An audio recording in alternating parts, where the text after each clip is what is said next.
YouTube, as promised, gonna continue the NASCAR charter series, flying from Concord, North Carolina, Charlotte Motor Speedway, out to St. Louis now in the Learjet 35. Going to St. Louis for World Wide Technology Raceway, also known as Gateway Motorsports Park. I don't know if that's actually what it's called, but going out there. Again, I'm a little bit behind. Race was last night, so if you want to see how FERDA Motorsports team did, you can go to Sim Racing Media YouTube channel and watch the race there. But we'll go ahead, hop in the cockpit. We have a GPU, so we're all spun up and ready to go for departure. So we'll go ahead and fire up the engines. Alright, with number 2. Got the flight plan loaded and everything. We got inverters on. Just a quick switch check. Everything looks good. We'll go ahead and turn our beacon on. We got good volts, no off flags on number 2, starting number 2. Got a start light, N2's rising, positive N1. Looking for 10% on the N2. Got fuel flow, light off.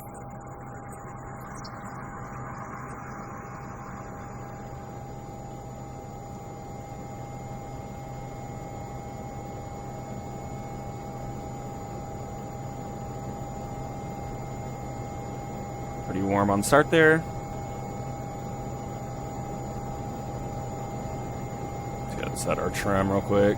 Forgot to do that.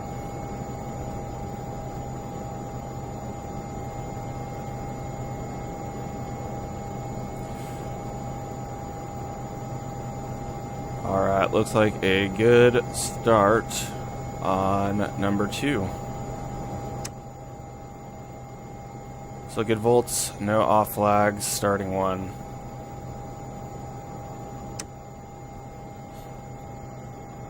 Positive N2.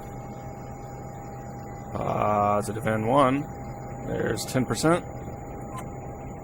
That fuel flow. Light off.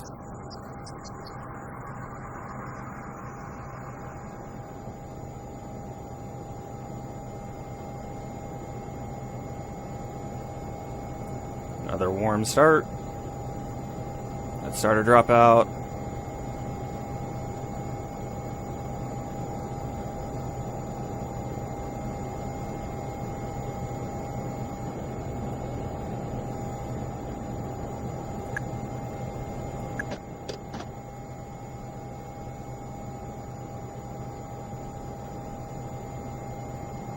Alright, good start on 1.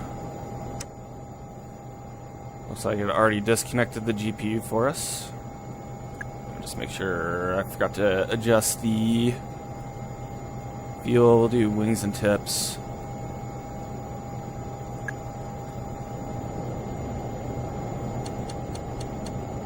£400, looks good. Cool, so good starts. Engine instruments look good. Gonna go ahead and throw on the gens. All looks good. Those gens took the load. Sweet. So, flight plan today, pretty simple. Just going from KJQF, which is Concord Paget Regional, then to St. Louis via the Bob C5 departure, Nashville transition. As far as departure plan,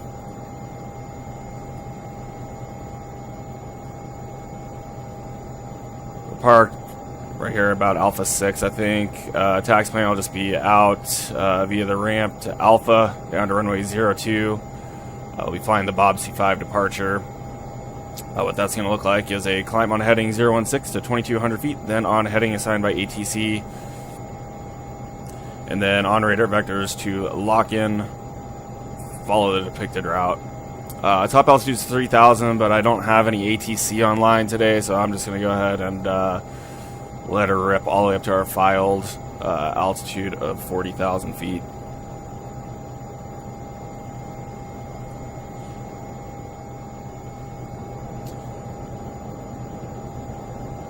Alright, so before taxi stuff, non-standard, I'll go ahead and just turn cabin air on now. Our trim is checked. Flight instruments look good. Our flaps are 8.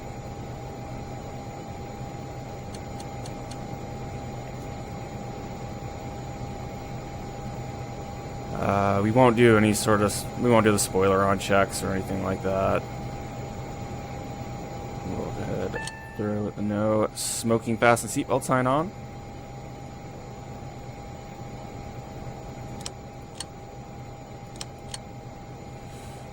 Yeah, and just some stuff we normally do on the taxi, but since it's so hard to keep the speed under control in this thing, I'm going to go ahead and just do it while we're in shocks here. Oh, we'll call that good. I forgot to mention it, but weather here in Charlotte, winds 200 at 3 knots, so actually be a little bit of a tailwind now. It was calling winds calm earlier, but 200 at 3 knots, 10 statute miles visibility, light rain. As you can see, it stopped. Overcast at 5,500. Altimeter 2996. Out at St. Louis.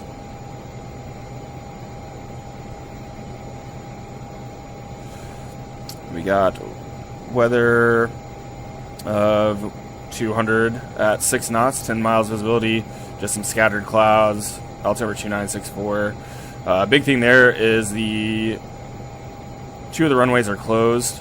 Kind of the main runways, so we kind of landed a little bit goofy there, so we'll brief that up once we get a little bit closer. Alright, so we are ready to taxi. Steer lock is on, park brake is released, and we're going to make a sharp left-hand turn here so we don't hit those guys.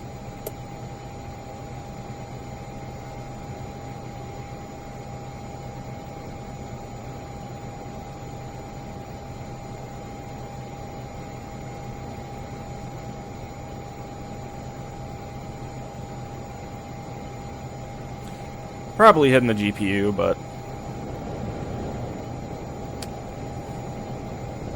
we'll just act like that didn't happen.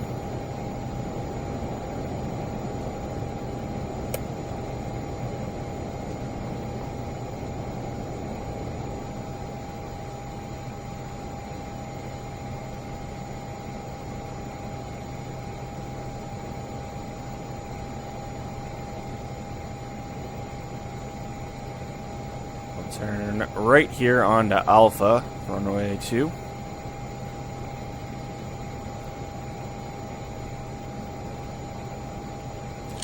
Head and test and arm our TRs. Got a good check and arm on those. Spoilers are retracted, flaps are set. Any ice we're not going to worry about.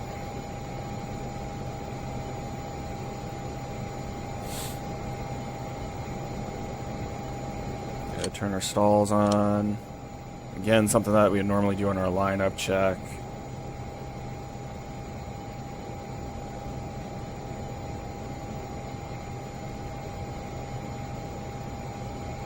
Forgot to call it out, but Concord traffic. FERDA 19's taxi into runway 02 via Alpha. Concord.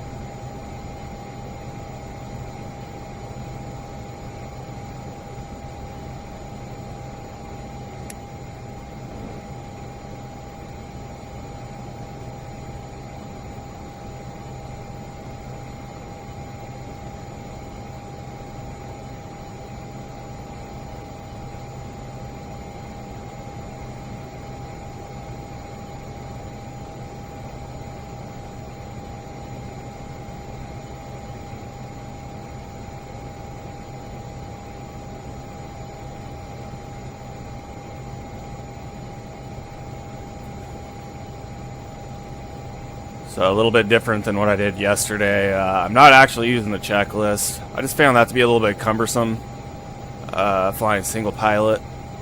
And I'm also using my C21 checklist, which is like there's different switches and all sorts of different stuff. So I'm skipping steps on there, you know, trying to figure out if it's applicable at the same time. And ultimately, this is just a game. So having fun. Didn't really see a need to use it. I know what I'm supposed to do 99% of the time, so just a little too cumbersome. That being said, if you see me doing something wrong, call me out.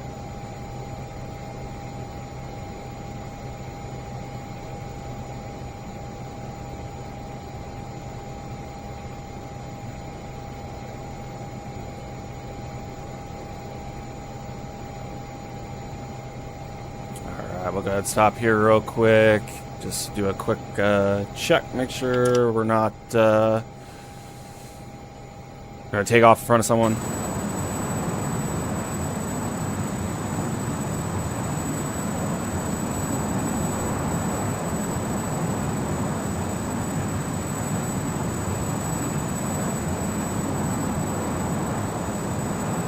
Let this load up. Looks like there's probably absolutely no one in the Charlotte area. Makes sense considering it's like 3 in the morning back in the States.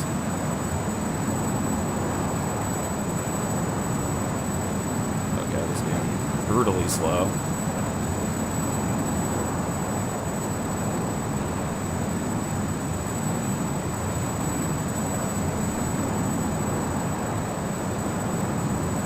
There's me, there's no one remotely nearby, so we'll go ahead and blast off.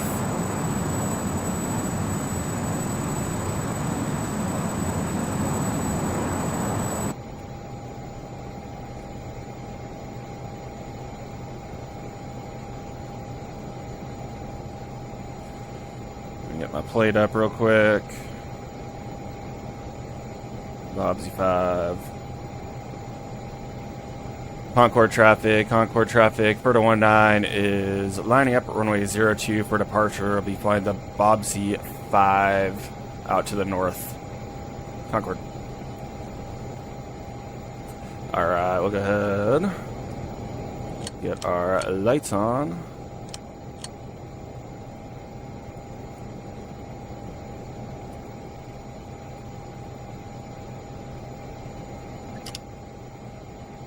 Start rolling out there for the lineup check. We got let's walk altitude on auto. We got flaps 8. We got TR lights, ignition lights, no anti-skid lights. We're squawking altitude. Got the right frequency on. Ready to go. Shoot for 832 on the ITT for takeoff power.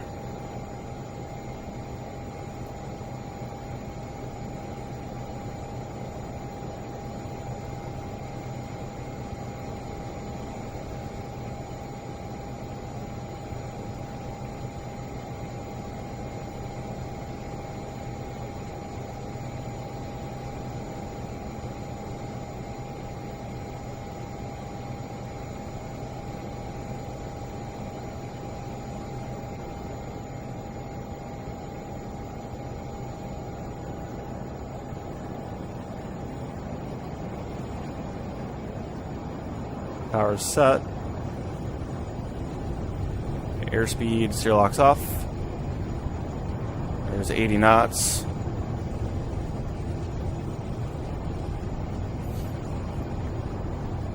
Rotate.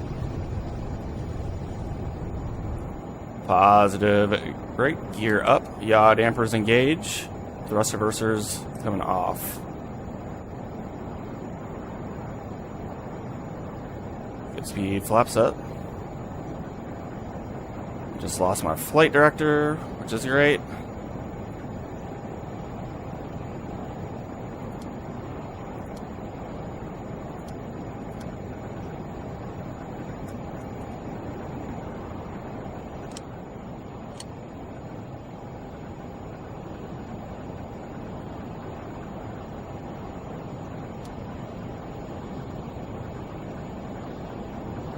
Alright, we'll go ahead and clear ourselves to the left. Like a 300.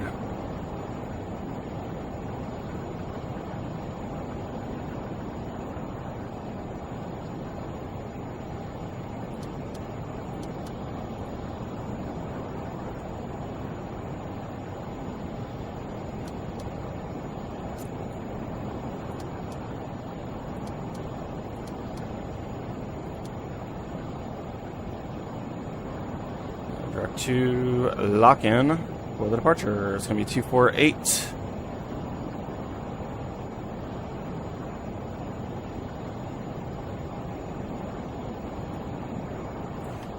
Concord traffic, FERDA 19 is off the deck as of 1 minute ago. Switching 122.8, final call. Concord.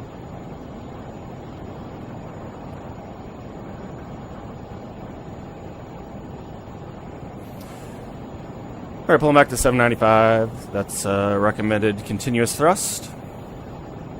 Keeping it under 250 until 10.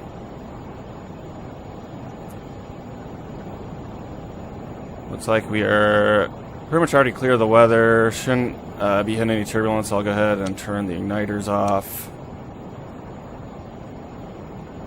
Let's go ahead and kill the recce light as we're going through 10,000.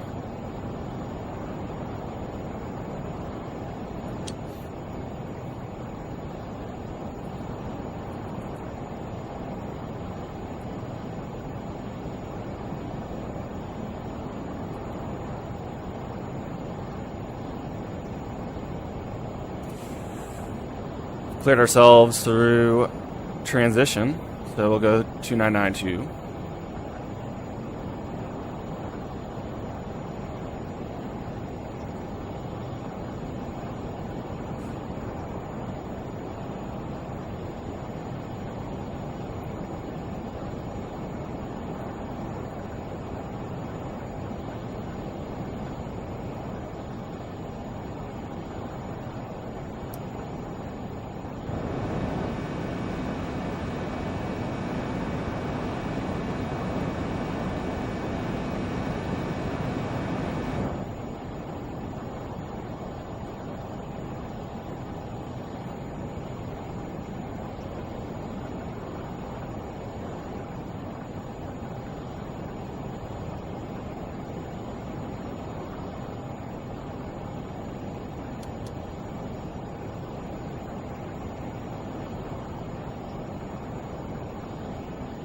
Kind of held the nose high for a little too long, let the speed bleed back. We'll go ahead and just drop it. Let it accelerate back to 250 and then I'll engage speed mode.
Slowly getting there. There it is. That's close enough. We'll go ahead and engage speed.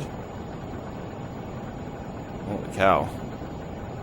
That was way too aggressive autopilot.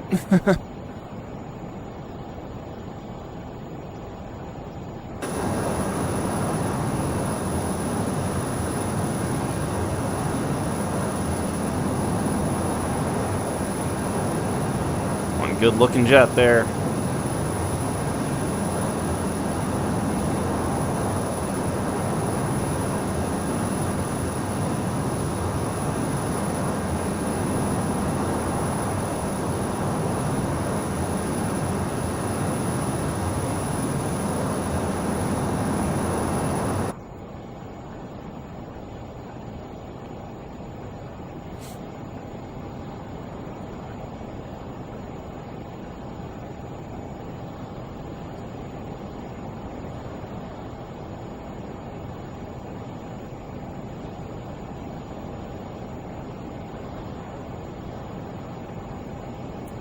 Throw 114.1 into the VOR here.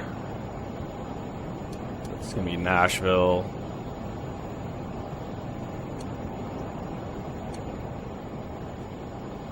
And we're not using the ILS anymore. I was using that as a,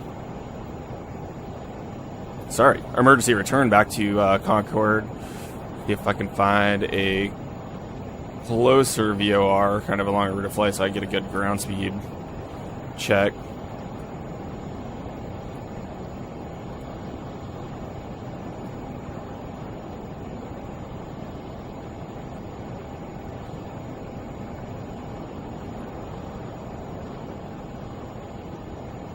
Should have done this earlier, but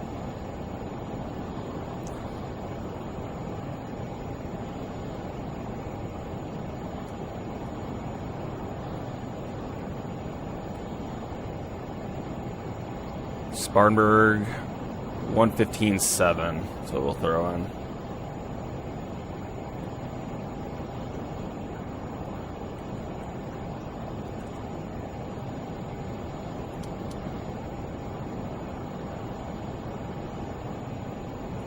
Freaking ripping. Okay, that honestly makes a lot more sense. I was kind of wondering how we were going that fast, this low. Alright, just hit lock in, heading out to Youngin now. Dang youngins.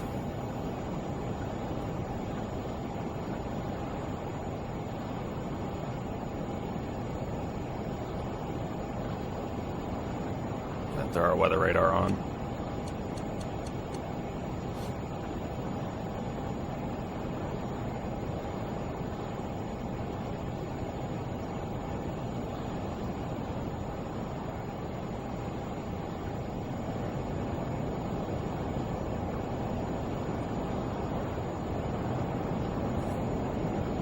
Go ahead and dial up the temperature. Keep the packs nice and comfortable. If you've seen my previous videos, probably heard me mention how we set this in the Learjet. Basically, we go to manual here on the cabin temperature controller because auto doesn't work. And then this is your actual temp controller. And we will dial this, move this around until we make the line here, turn temp cont into temp see you next Tuesday. That usually makes it nice and comfortable for the passengers.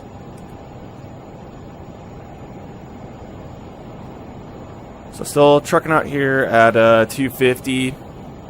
We'll transition over to Mach once we hit 0.7. I think I read that it works now, so we will try that once we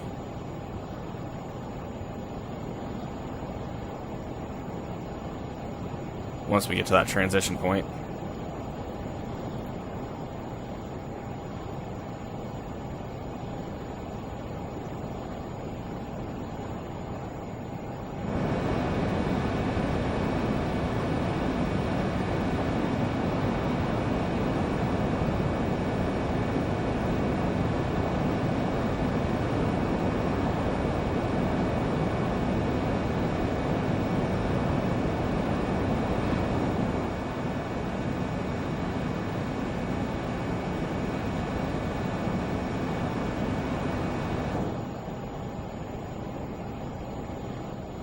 Love how it just racks it up like that for a 1 degree course change.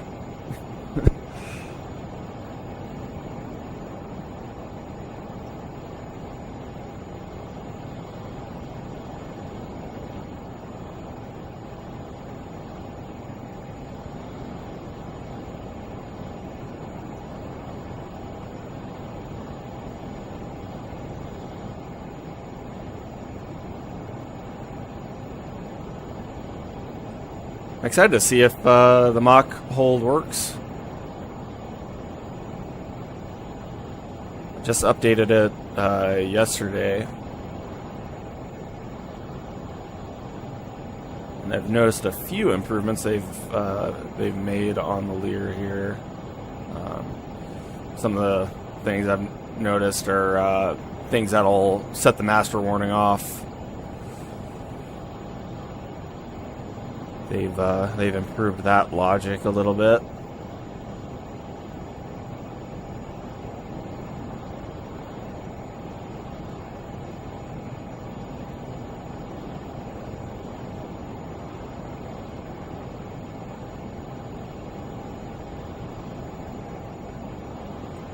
Here we are right on 0.7 Mach. Let's see if it works. Nope.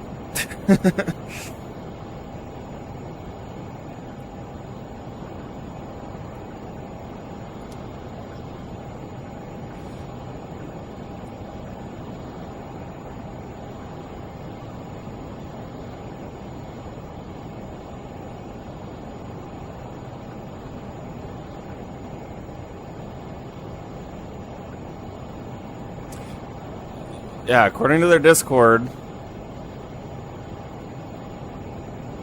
it should work. I'm just using the 530 GPS. It should work, but that is clearly not what I'm seeing.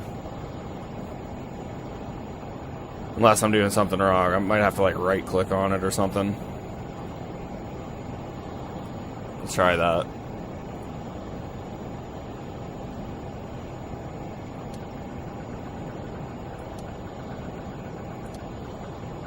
Nope.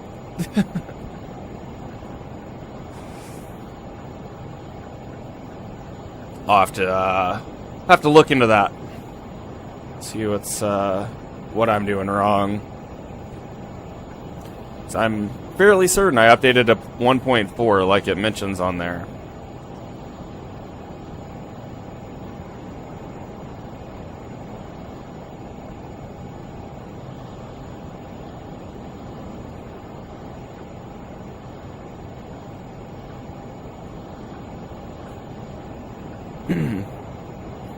So now what I'm doing, I'm just kind of manually flying it with the pitch. Instead of keeping an indicated airspeed hold, I've disengaged that, and then I'd have to look and see how I did it, but I'm able to map the autopilot like pitch hold function, and just trying to keep it on 0.7 Mach. If I was to keep it in an indicated airspeed, as you can see, 250 is getting me very close to overspeeding at this point. If I went all the way up to 400 at 250 knots, I'd probably overspeed. All right, clear right.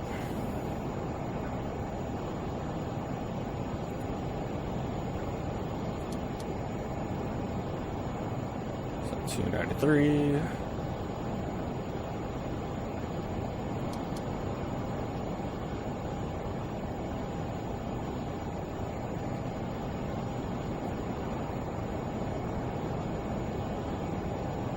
Pressurization's looking good, holding right at around 5,500 feet.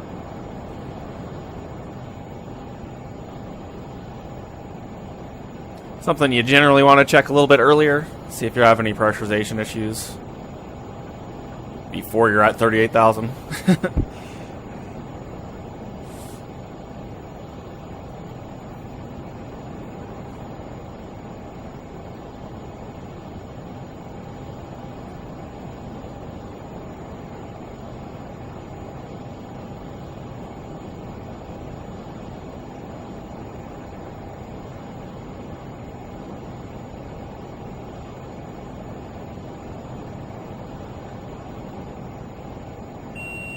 Alright, 1 to go. 39 for 400. Set and armed.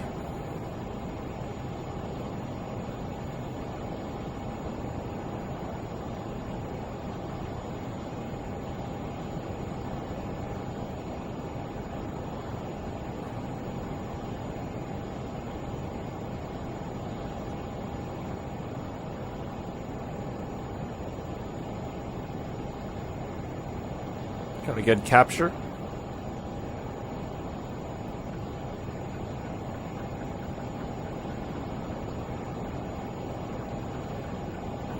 And a good hold at flight level 400. Oxygen pressure looks good. Nice. Got rocking the Duracells.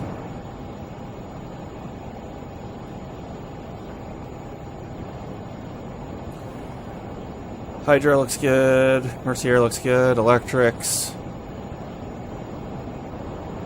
Looking good. Fuel quantity.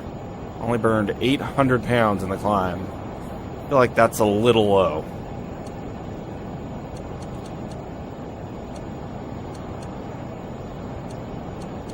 We are balanced.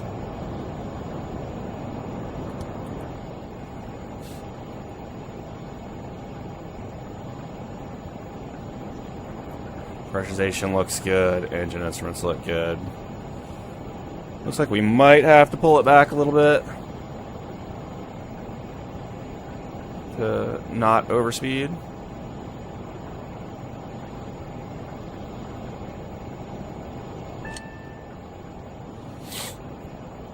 We'll let them smoke.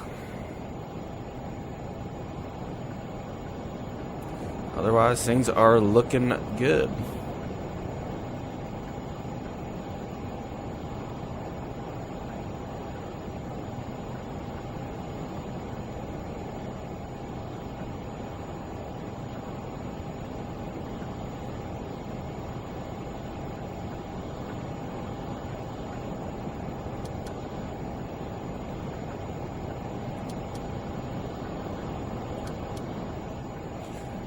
Switch over to the Nashville VOR, 200 miles out, so we're not quite picking it up yet, but we should here probably in the next 50, 60.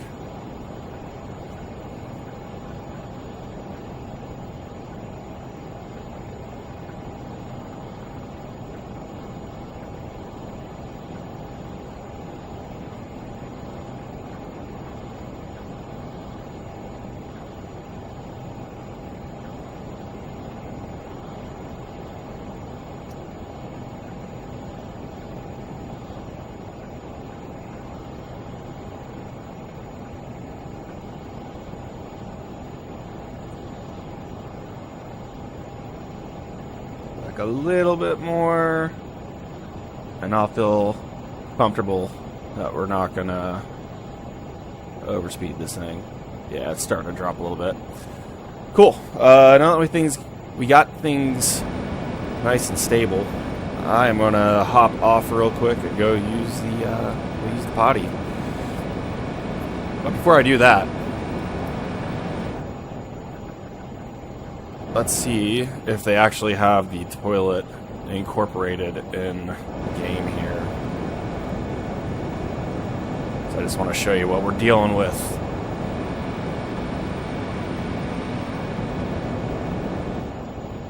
Looks like they do not have it modeled, but in the C21, this actually might be it. In the C21, the way the layout is, it's very similar to what you see here, but behind the cockpit we have some cabinets, and then this chair is like right here, and then another set of cabinets, and that's what we call our jump seat right here. And beneath the seat you can pull it out and there's a little toilet. Now if it's just the two of you flying, or you know, you're just sitting in the jump seat and there's the two guys in the cockpit or whatever, it's probably okay to use that toilet. But if you have passengers on board, if you have to use that toilet, it better be an emergency, because you're going to have an audience. But just kind of a fun fact of the C21, I guess.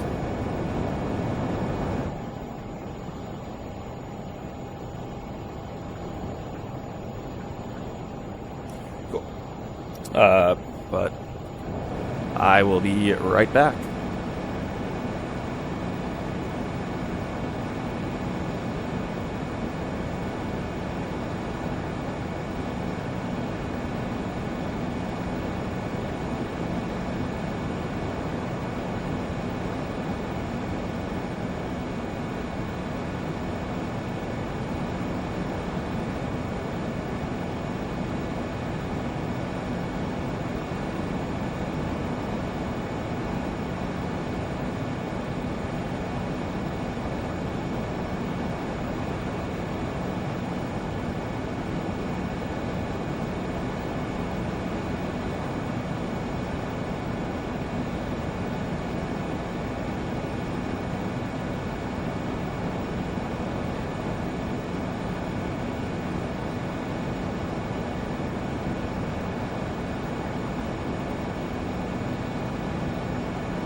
I'm back. Got a frog in my throat.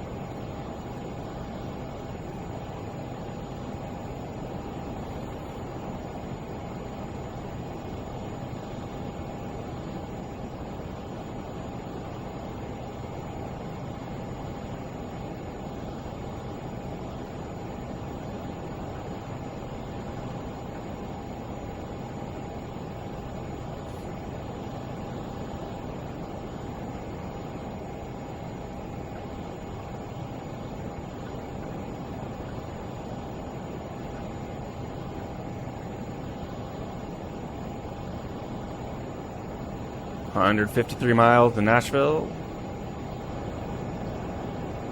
Looks like we're right over the Appalachians now.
Oh my gosh, that's so annoying.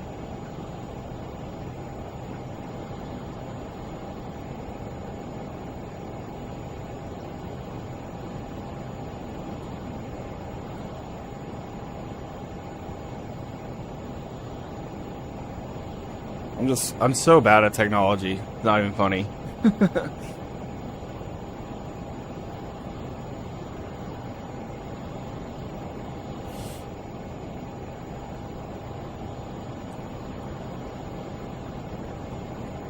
I'm trying to post a link to my videos,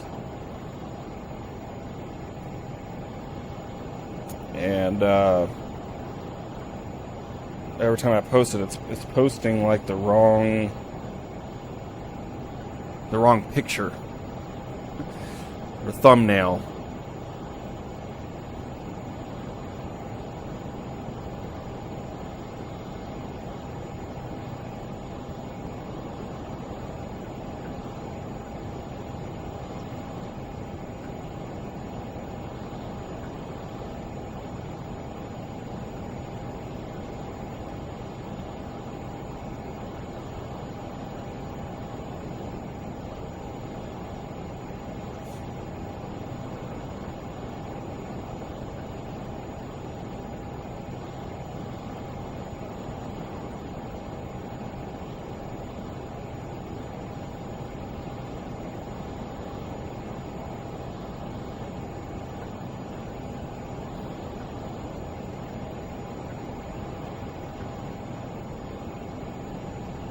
Cool.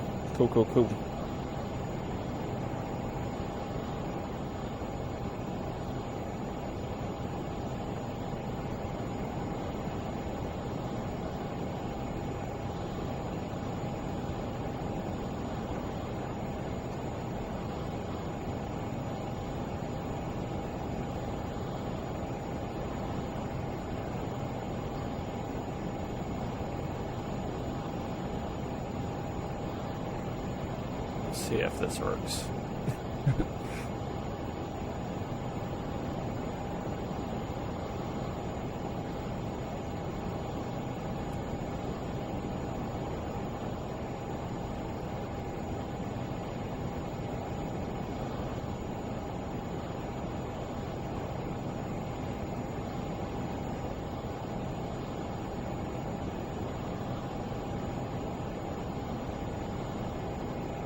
Wow, this is really annoying.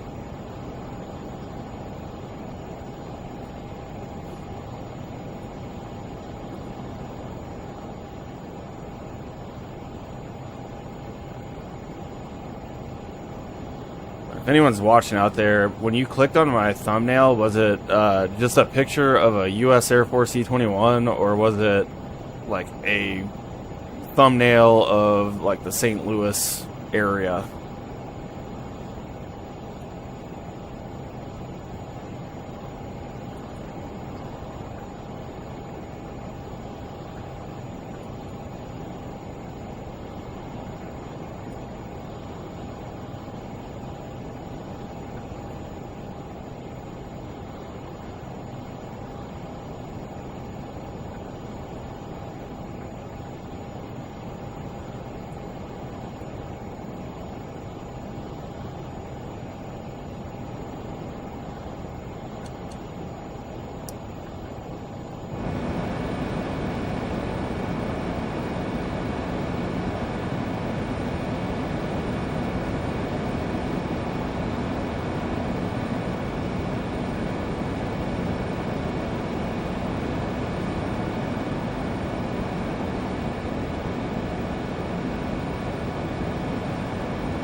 Trying to work that.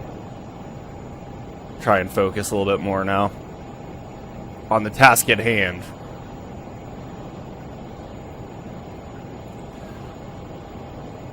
But now in the back, we'll do a quick HEPO check. Hydraulic pressure Mercier looks good. Electrical instruments look good. Engines look good. Fuel. Still have only burned 800 pounds. As you can see, we're burning about 1,000 pounds per hour. 500 per engine. But it's significantly higher when we're taking off, so I feel like we are, I feel like the fuel burn is a little bit low in game.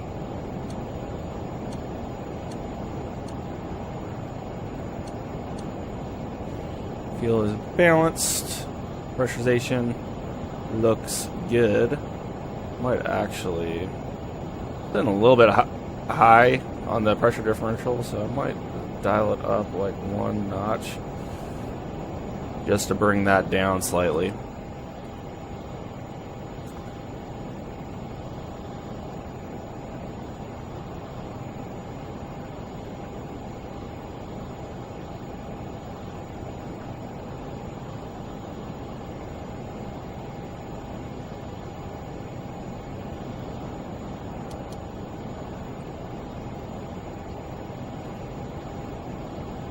About 300 miles out from St. Louis now. Let's take a quick peek at the weather. As of 41 minutes ago, winds are 180 at 4. 10 miles viz. Scattered clouds, altimeter 2965.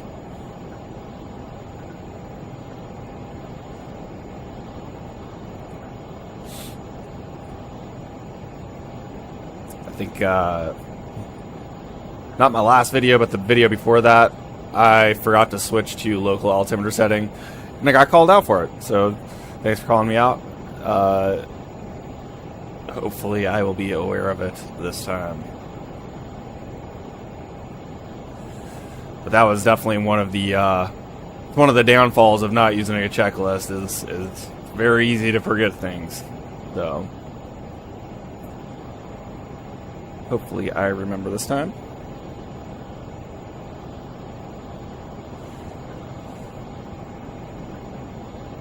But if it's 180, probably landing on the southeast bound runways.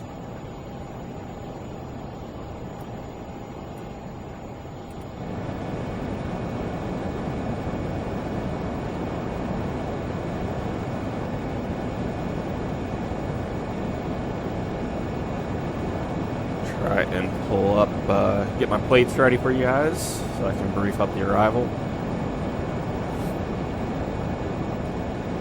Surprisingly, not flying a star.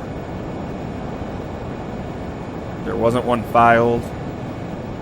Let me take a quick peek, and see if there's an arrival that even makes sense for this direction.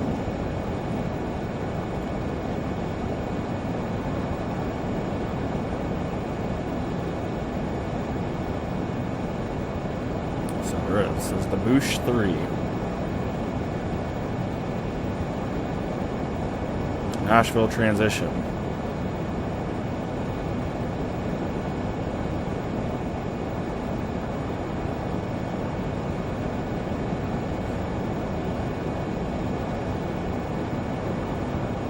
So I am going to clear myself that arrival.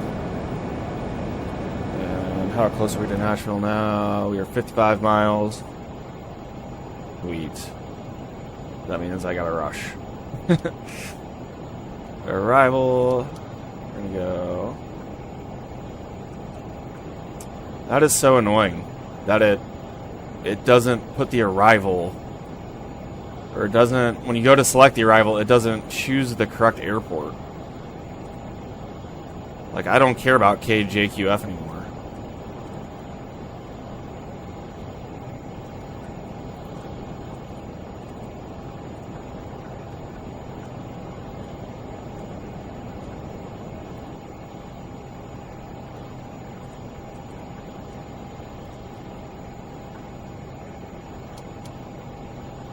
Bush 3. Nashville transition. We're going to go to runway 11, and I'll explain why in a second.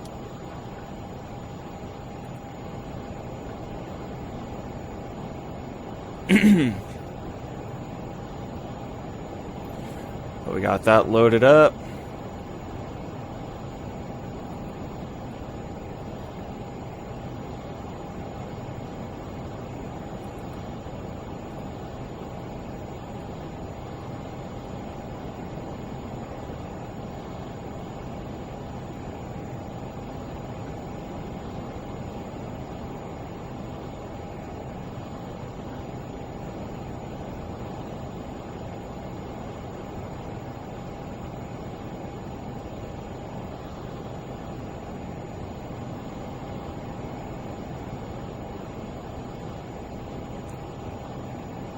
Alright, so you saw we loaded it into runway 11. Reason we're doing that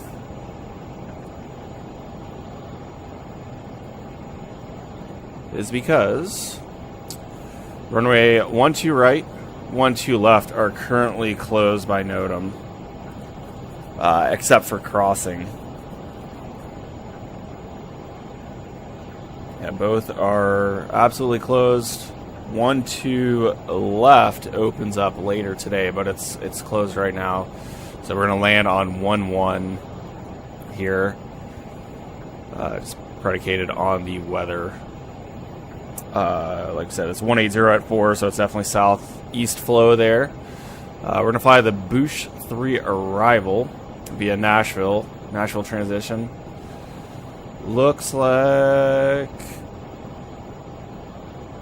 pretty straightforward. There is a speed and altitude restriction at D-Light and then also at Bush. For 1-1, it's cue ball on track 337 to Uj. So we're going to go this way. A lot of altitude restrictions here. And speed, so we'll have to keep an eye out on that. What I will plan to fly is the ILS, just conveniently 1195, which is exactly what we left Charlotte on. Final approach course of 123, 9,000 feet of landing runway available. We'll follow our altitudes, follow the glide path down, do a 20 flap approach, and then in the event of a misapproach, we'll climb to 1060. Climbing right turn to 3,000 on heading 130 out to the sky and hold. It is VFR out there, so in reality, I'm just going to pull closed. As far as tax plan, it's going to be pretty complicated, but we're going to land on 1-1. Hopefully get off at Alpha 3 or Alpha 2. And then we'll taxi in via Bravo Sierra Foxtrot to the general aviation parking ramp. Got it? Good. Alright, let me go ahead and get my plates ready. The Bush 3.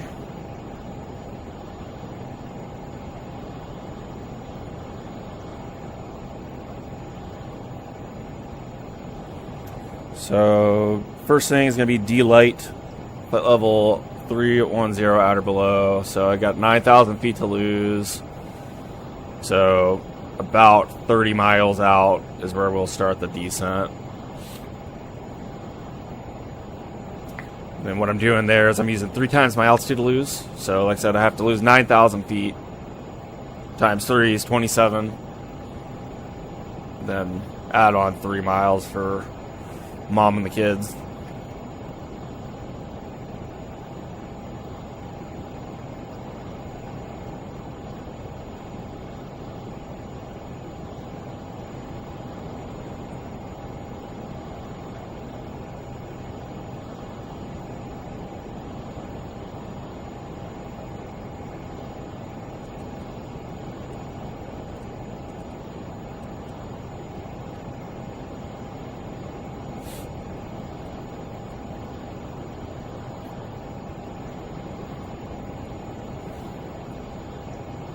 For your CTAF at St. Louis, it's going to be 118.5.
This is unbelievable, man. Like, it keeps posting with the wrong...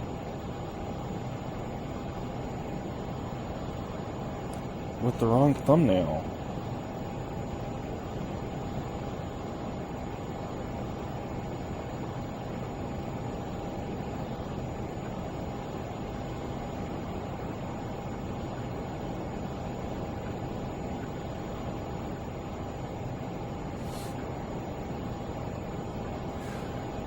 Whatever.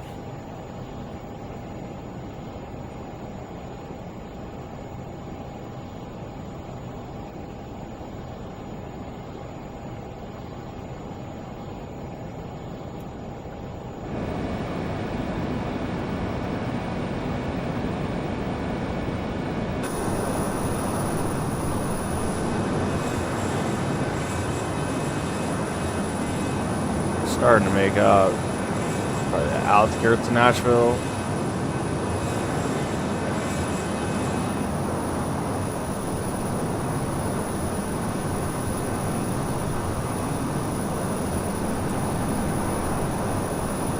Alright, I'm gonna step away real quick. Gonna grab some more coffee. Be right back.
don't know what I just did.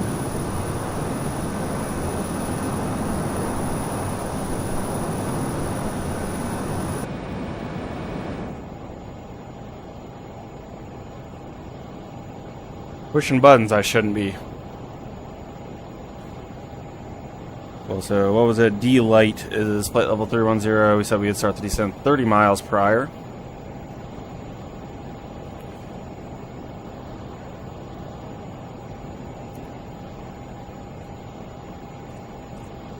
D light is about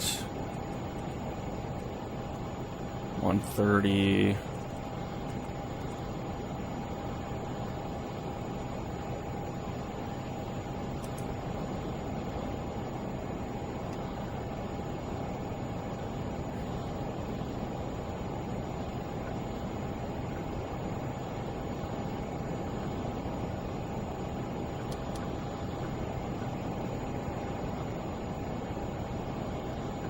Should be right over Nashville now, but of course the clouds are obscuring everything.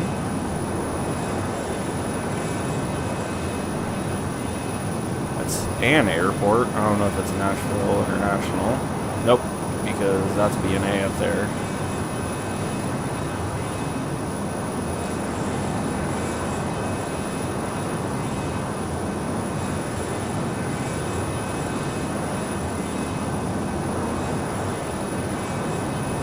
Pretty wild how far off the VOR is.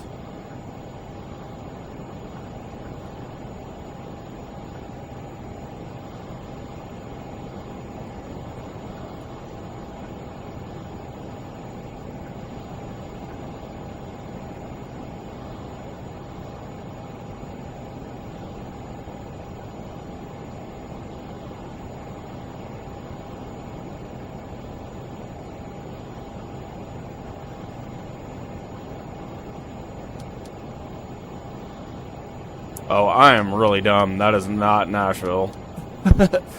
We have passed Nashville. This is K-Hop, which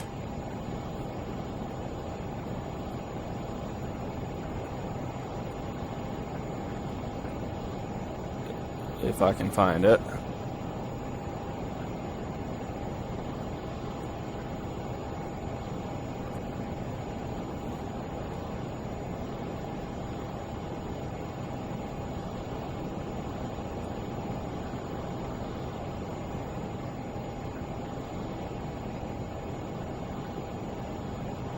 Fort Campbell.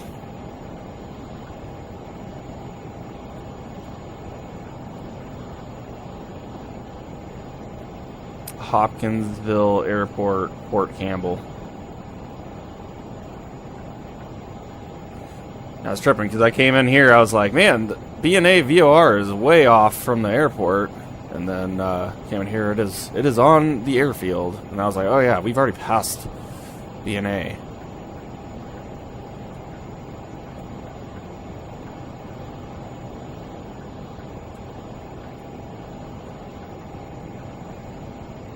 There's our flight progress so far. Getting ready to start a descent into St. Louis.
Up on 1 hour into the flight.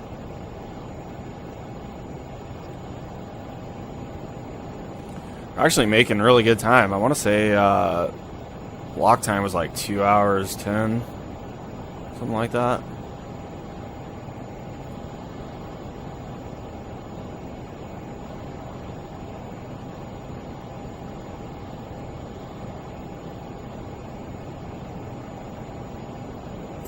One hour 56 minutes.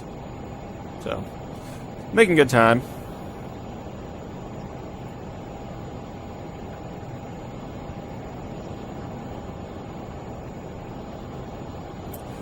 Systems still looking good.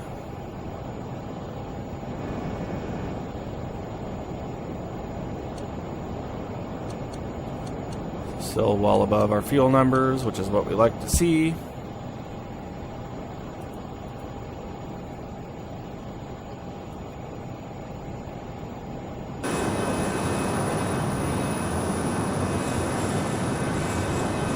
Go out on a limb and guess this is the Mississippi River.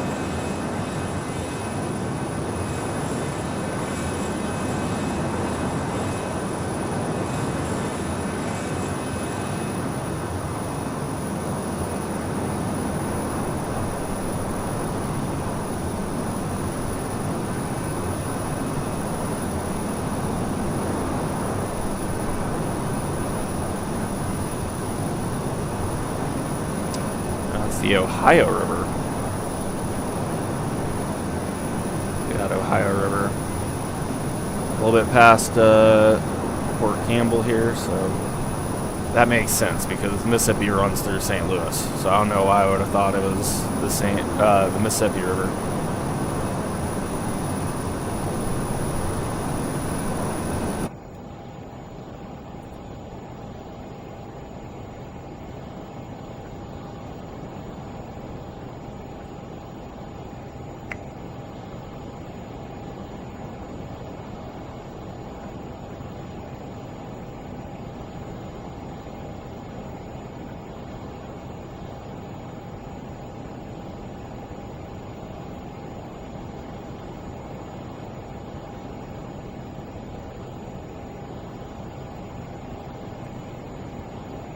Just out of something. Final approach course is 123 for the ILS. What I can do to remind myself is to throw that in the co-pilot's CDI.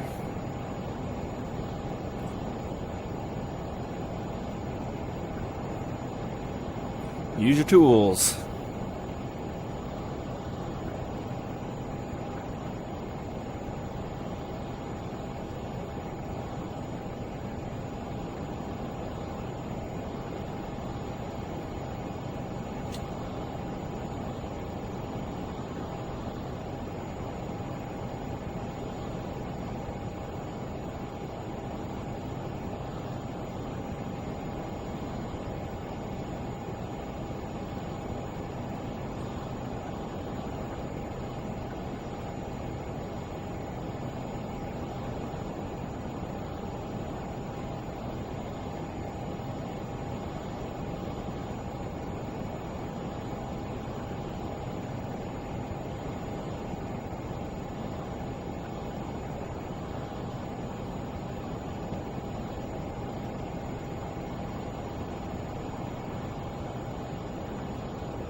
Good look at the TFE 731 here.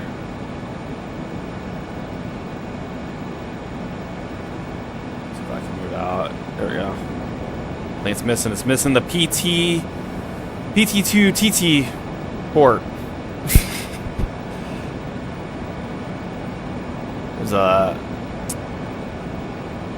Why can't I think of it right now? There's a little sensor, little probe. PT2 TT2 probe that sits right about here in the actual engine, and it takes in all sorts of readings, and is used by the fuel computer to basically make the engine more efficient.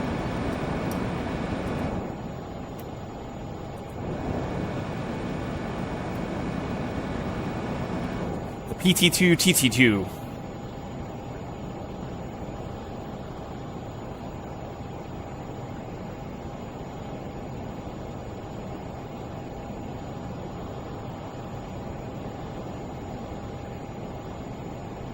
I come up on 50 miles from D-Light.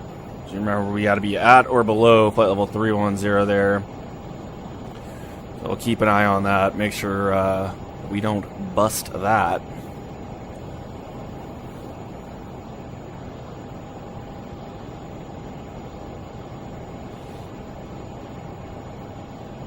So annoyingly, that descent point is going to come before we hit this. So this DME is not going to be accurate for when we want to descend.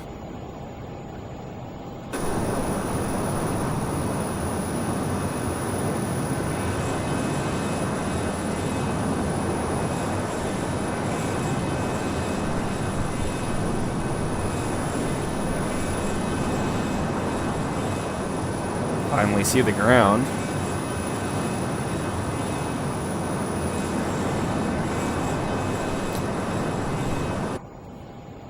CGI is Cape Girardeau.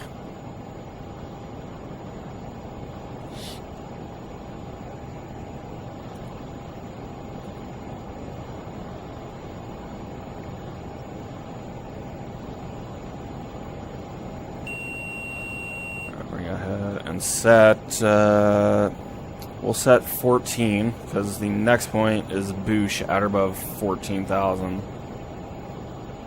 We'll set 14, that way we don't accidentally descend below it prior to Boosh.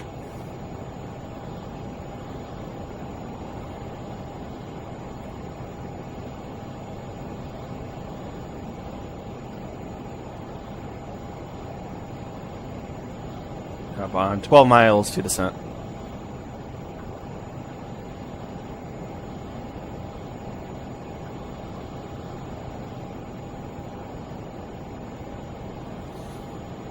Using that 3 degrees, or 3 times our altitude to lose, that's predicated on you making a 3-degree pitch change. So we're right on line right now, so I'm going to need to go down to 3 degrees nose low to start that descent.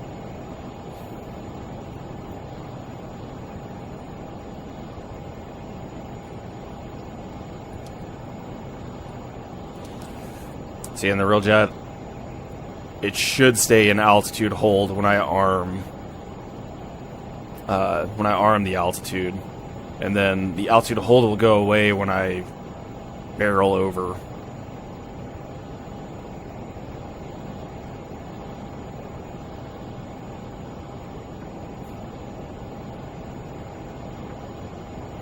little bit of turbies.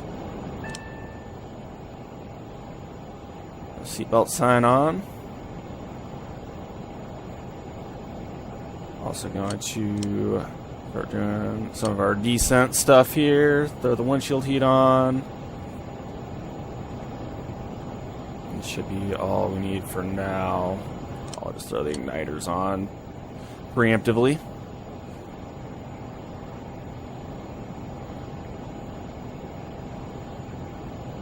There's our 30 miles. Go ahead and arm up 14K. We'll go ahead and start the descent.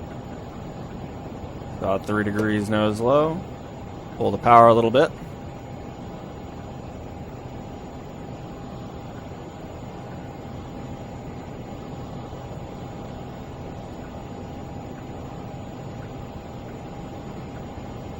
It's probably closer to 3 degrees. Usually what everything equates to is about a 2,000 foot per minute descent.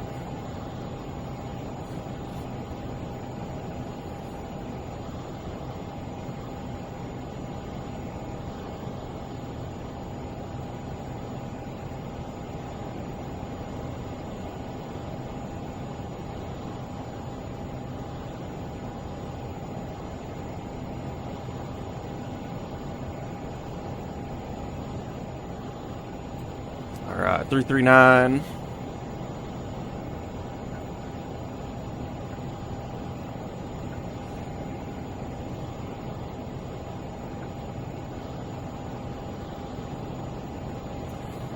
So we're also going to want to be at 280 knots at Delight. As you can see, that's overspeeding right now. But as we descend, 280 should be under the overspeed bar here. Should be under the overspeed bar, sorry.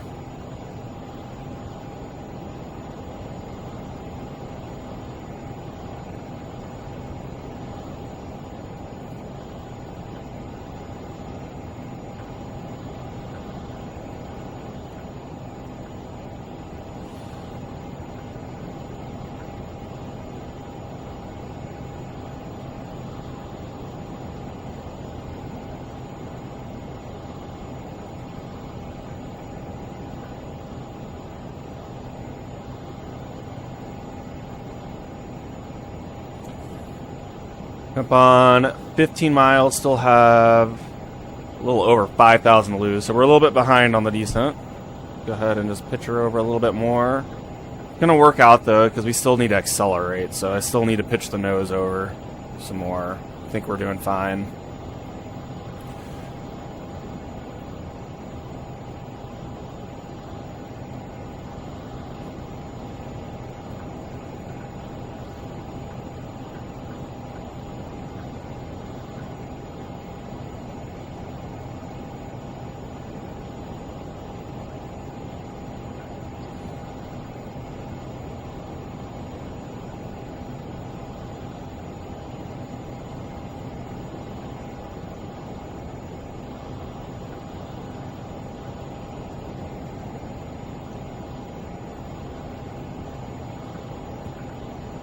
Keep pitching it over, trying to get that 280, and that's going to help us get below 310.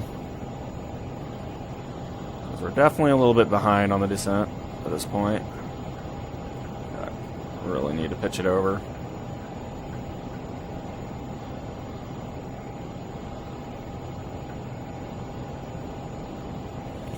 This is actually kind of a tricky restriction to make. Because, I mean, you're right at overspeed margins.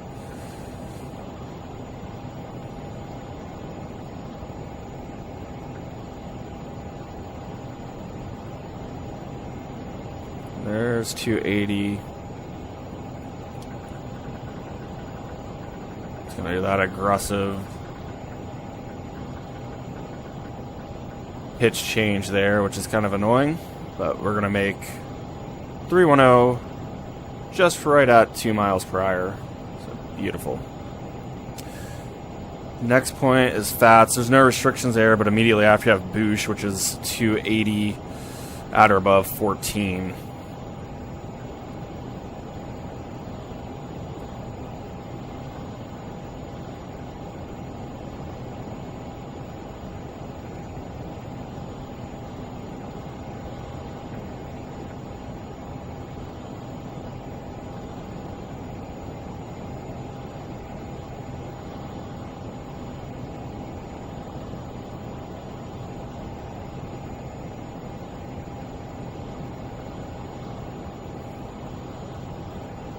Alright, we got 15 to lose. We're looking fine.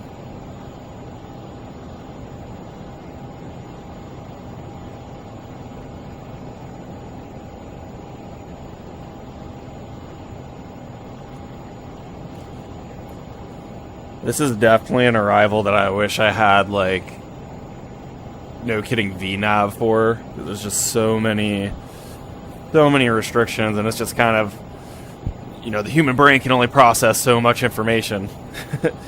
So I'm going to try and make it as efficient as possible, but it's probably not going to be super efficient. As if a computer was spitting out the data for me.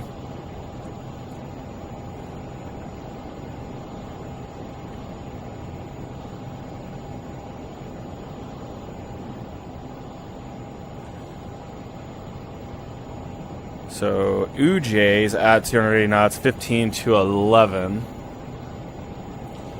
And that's 35 miles out. we're still looking really nice, actually, on descent profile.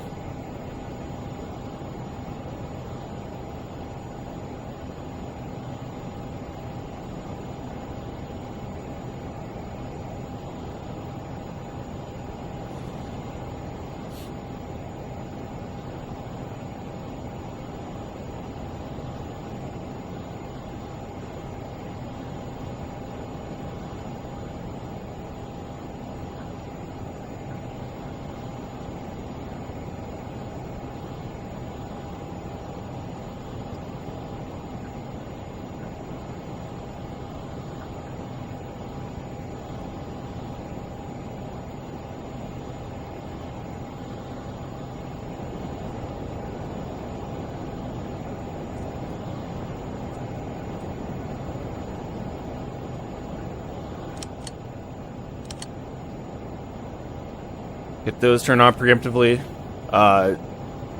These, you don't even see them until the gear's down, so no reason not to turn them on now. The recce light is the lights on the tip tanks.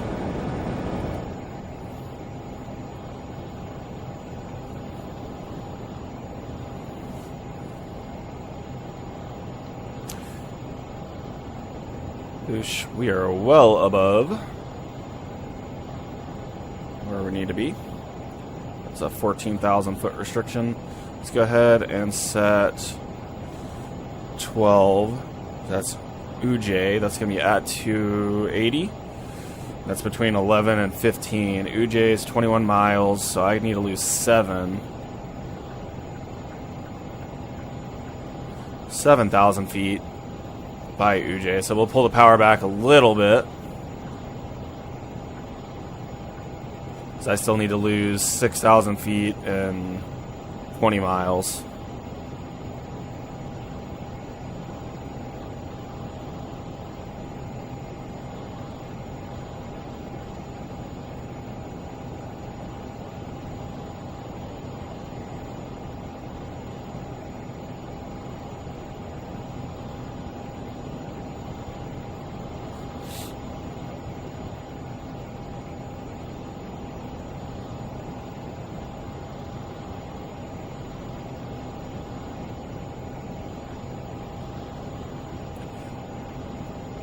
Do a quick check of the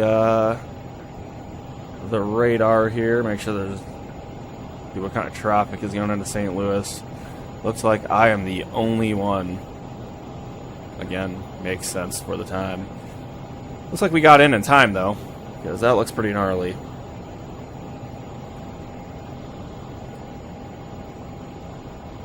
All right, 13 miles to UJ. Got about 3,500 to lose. Looking good there.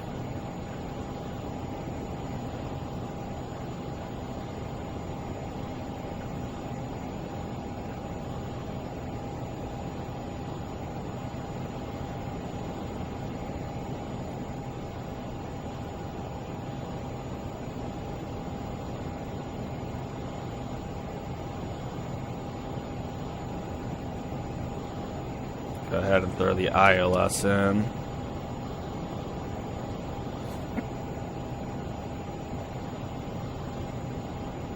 ILS frequency. 8 miles. Gotta be at between 11 and 15 at 280 knots.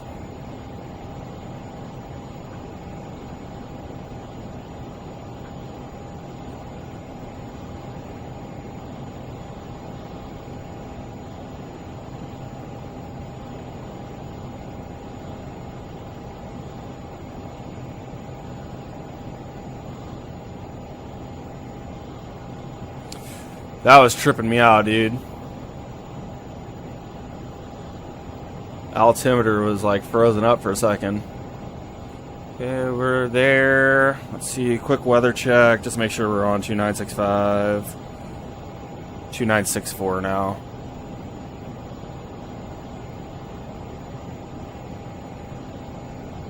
Alright, back to the plate. Next we have Pete's 11 to 10. That's 10,000. No restriction there. We're gonna go ahead and throw the recce light on since we're getting close to 10,000.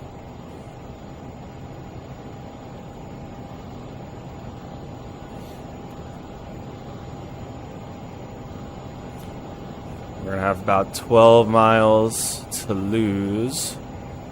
3,000 feet, so we're looking nice.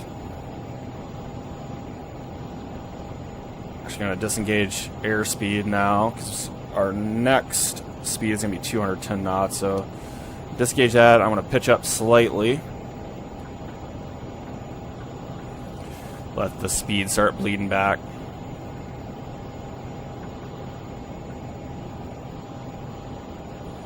City of St. Louis is probably up here somewhere.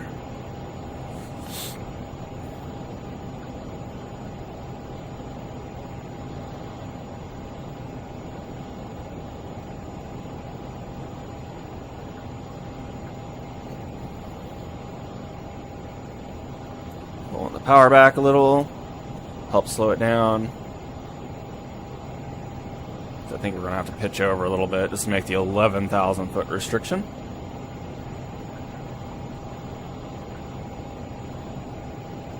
Actually, no, we didn't. We're right where we were.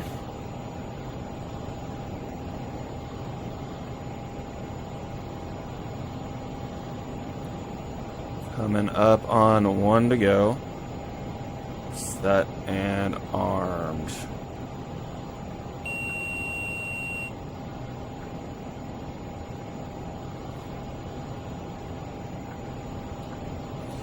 Alright, we're below 250, coming up on 10. We got 3 miles to PTs. Next point is going to be chicken 9 to 8,000, so I'm going to go ahead and set 8,000 just to keep that descent coming. We'll manage it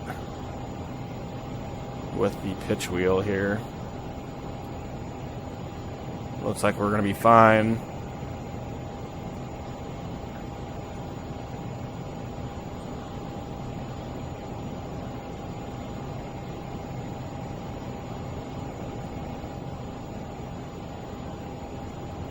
Perfect. Close enough.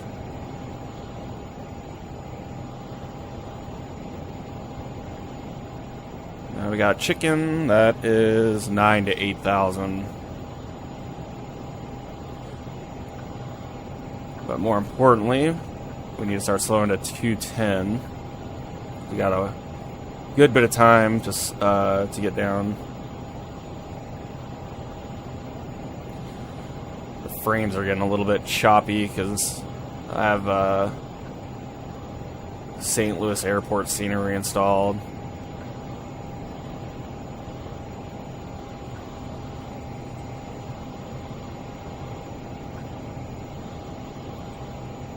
It's probably loading all that in.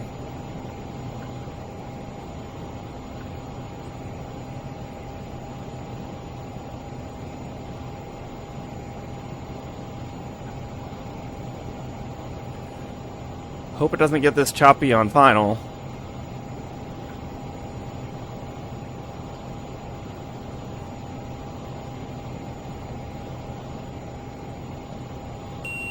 Nine for 8, set and armed.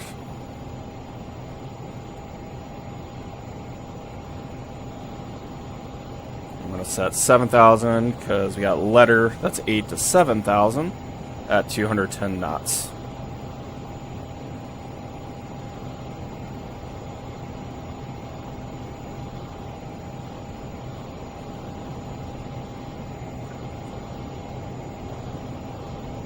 Got the field in sight down here.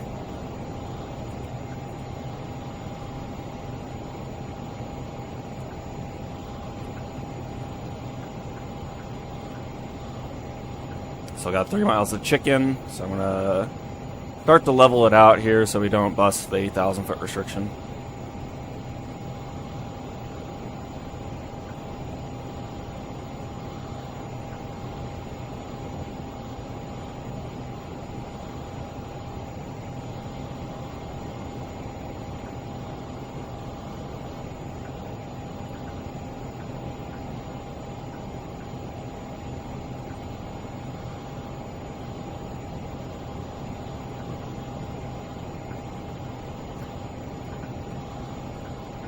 Starting back down. Letter is 8 to 7,210 knots. So we're pretty much already there. I'm going to go ahead and set 5,000. That is our final altitude.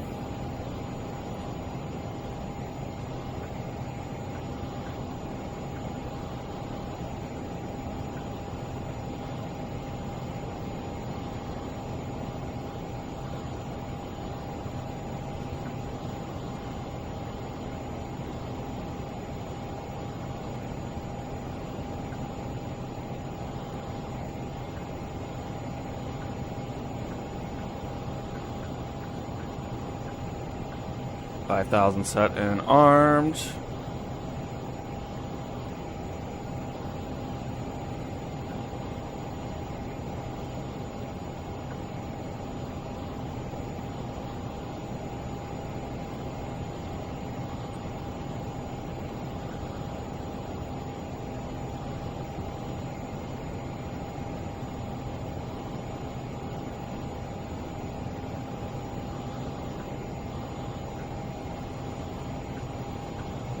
Go ahead and set ourselves up on vectors here. Go to heading mode. I'll switch over to viewer nav. I'll spin in. Whoop.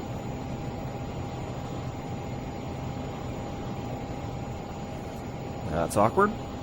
Spin in 1, 2, 3.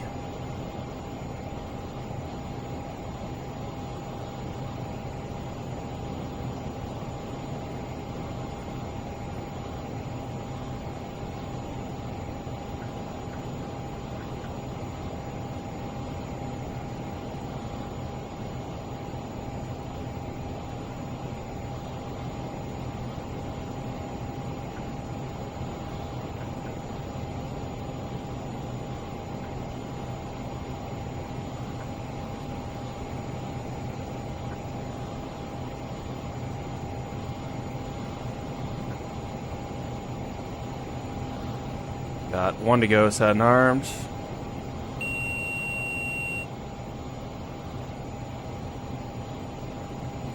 Probably wait till this hits about 10 miles before we make the right-hand turn.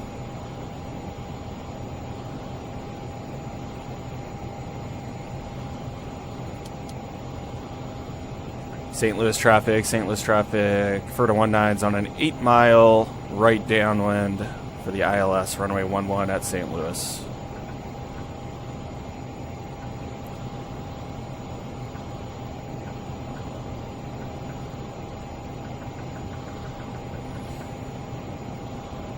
Leveling off, good capture, and a good hold at 5,000.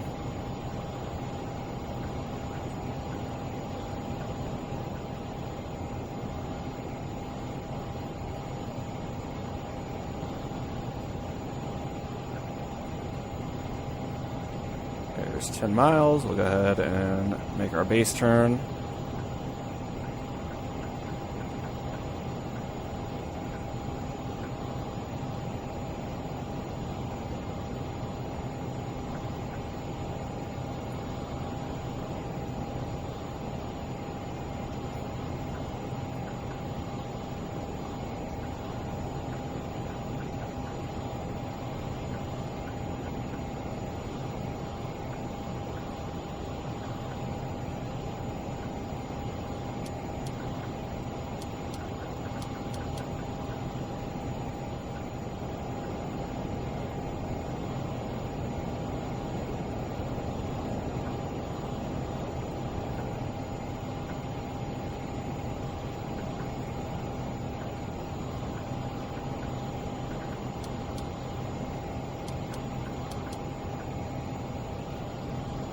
I forgot to load the approach.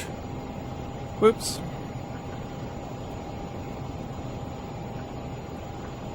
We'll go ahead and give ourselves a dog leg here.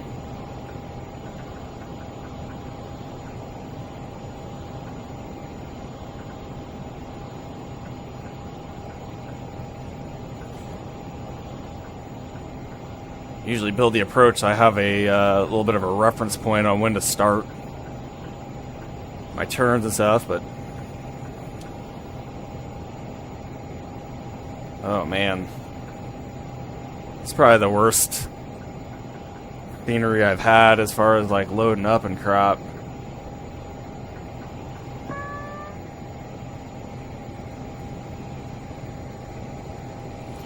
Alright, we are very high on glide path. Let's go ahead, set flaps 20, gear down. On the TRs. We gotta get down quick.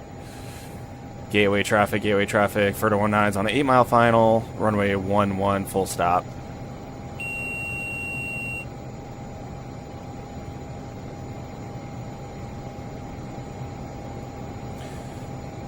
It says at 10 DME, okay. Oh, this altitude makes sense. I just started that turn too early.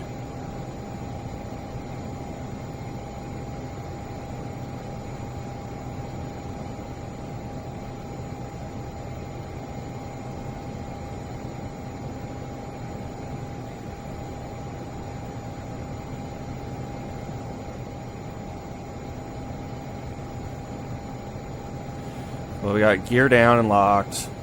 Got flaps. Got 220. TRs. Good hydraulic pressure and emergency air. We're cleared to land. Looking good. Coming back to glide path.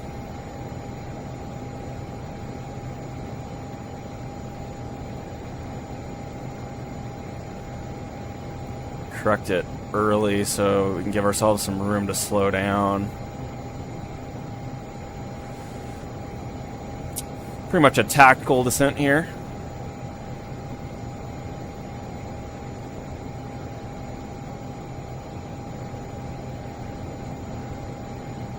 Alright, we're back on glide path now.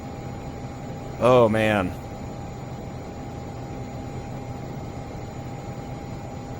Everything's looking good now.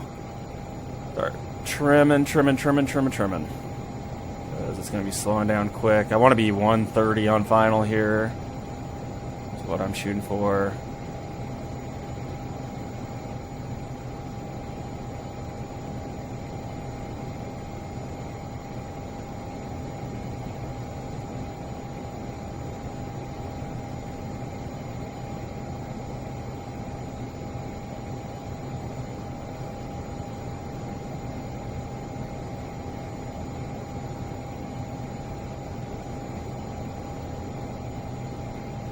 Back to idle. Little left rudder.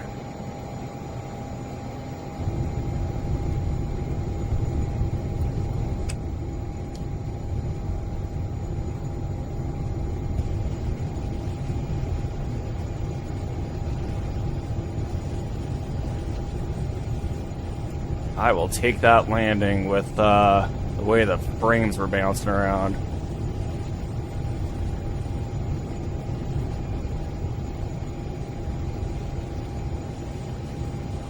I'll take this high speed here.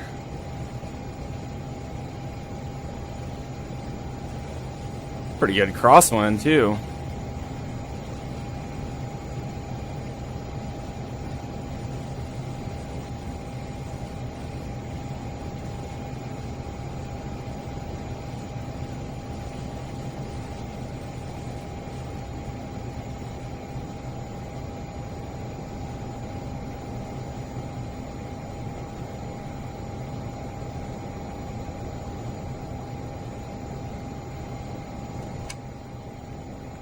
Spoilers coming up, flaps are coming up.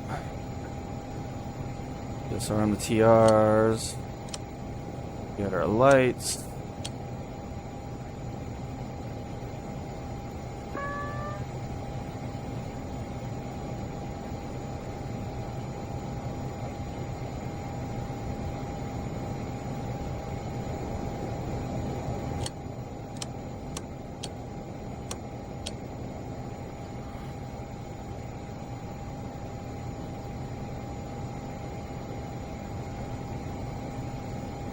Let's shoot up to Bravo here.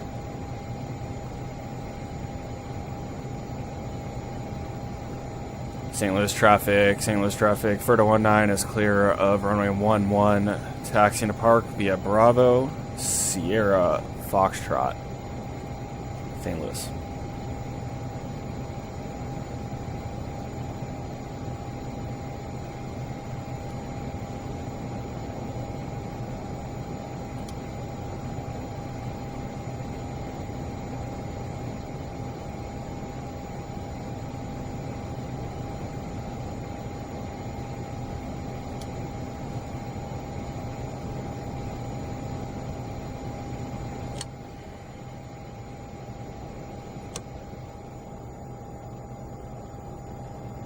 No on the ramp. I'm just gonna go ahead and cross.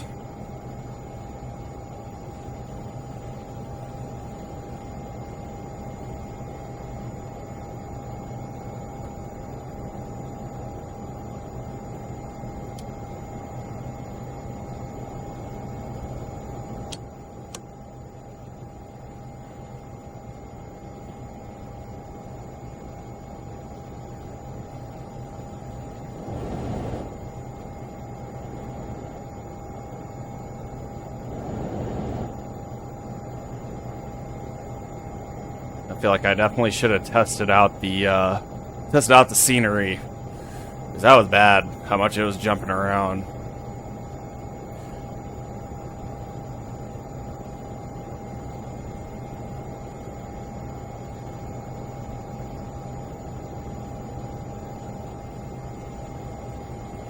On Sierra now.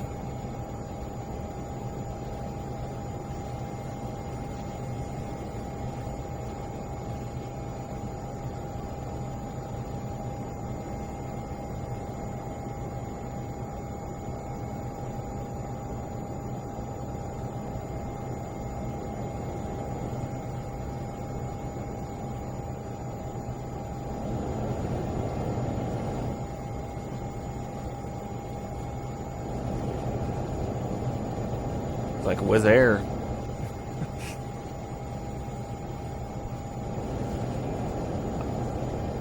I'm not sure what AI traffic I have downloaded, but it kind of cracks me up. The amount of times you get like European airlines, these American airports and stuff. St. Louis traffic, FERDA 19 is crossing runway 12 right and 12 left at Sierra.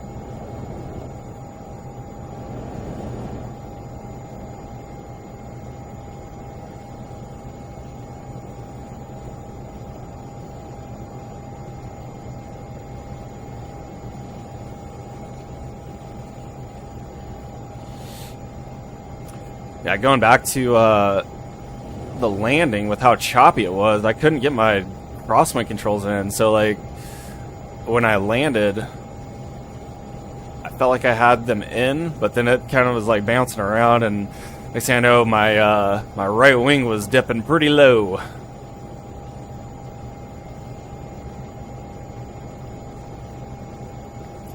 But going back even further, biggest issue we had was just the approach. Giving myself vectors, I was way too high for. I should have extended my downwind further to get myself set up on the approach a little bit better. I'll explain when we get into the chocks, but basically, like, I vectored myself in at 10 miles. The IAF was out at like 17 miles, and that was at 5,000 feet. And then once you're inside of that, you can go down to 3,500. So I should have either descended myself before I gave myself the vector, or I should have just extended the downwind leg a little bit more. But no harm, no foul. We got back to a stable position. So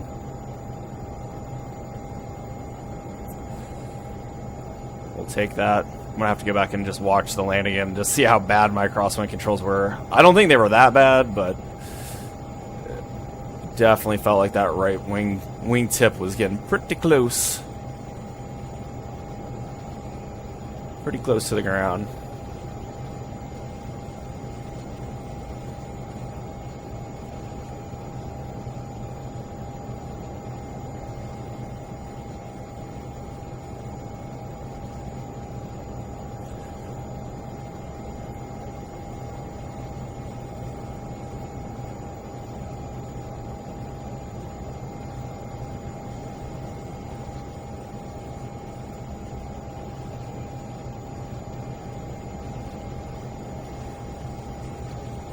Long taxi.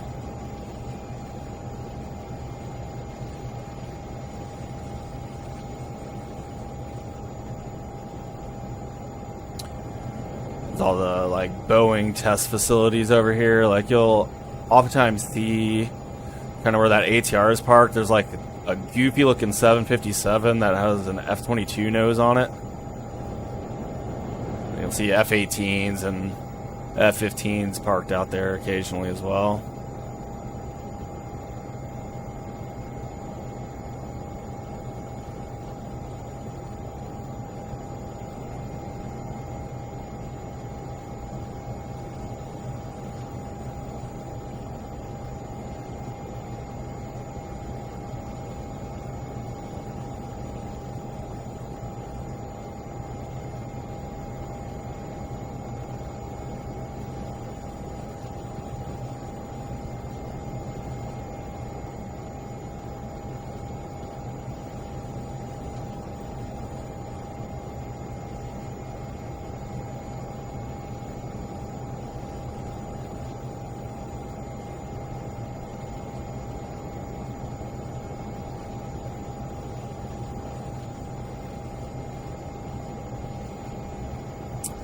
This next taxiway coming up should be Foxtrot 4.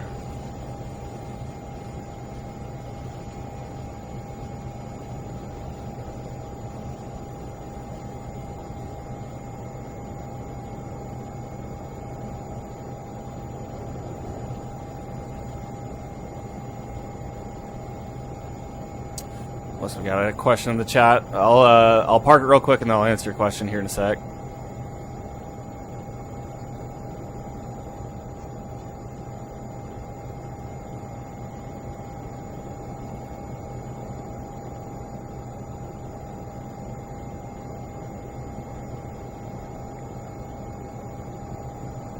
Park right in front of these guys.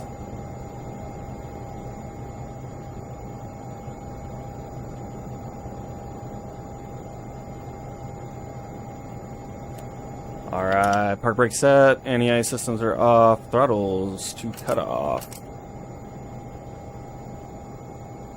So, nice flight, how do you feel? Performance of this model compares to the real Learjet you've flown? It does a pretty good job. I had to set up like some very serious like curves to the controls because otherwise like the controls were way too sensitive like right out of the box. So I had to set up some control curves. I can actually show you what I have right here.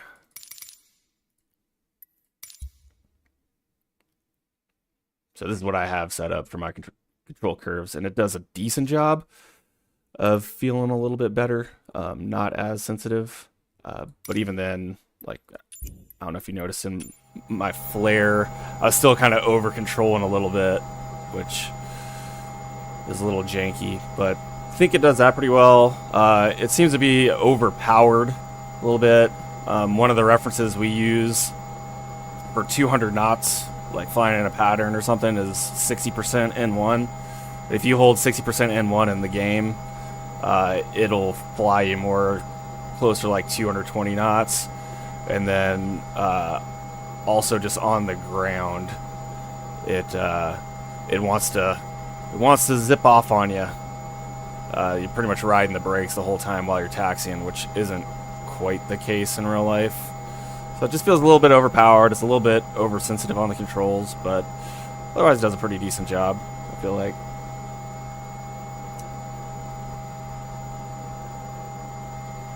We'll go ahead and continue shutting things down here. We can turn off our lights. Go off. We can let them get up. Lights off. I forgot to turn the radar off. Whoops. Just fried the ground crew. Got our gens off. Avionics master can come off. This parking is isolated.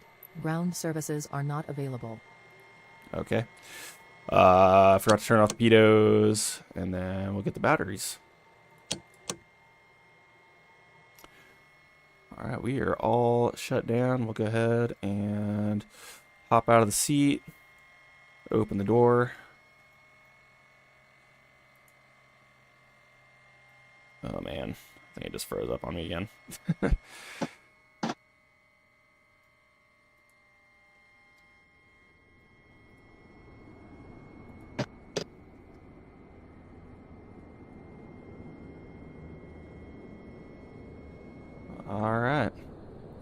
Well, there we have it. Made it to St. Louis despite all the frame rate drops. Holy cow, this add-on scenery is very taxing on the system.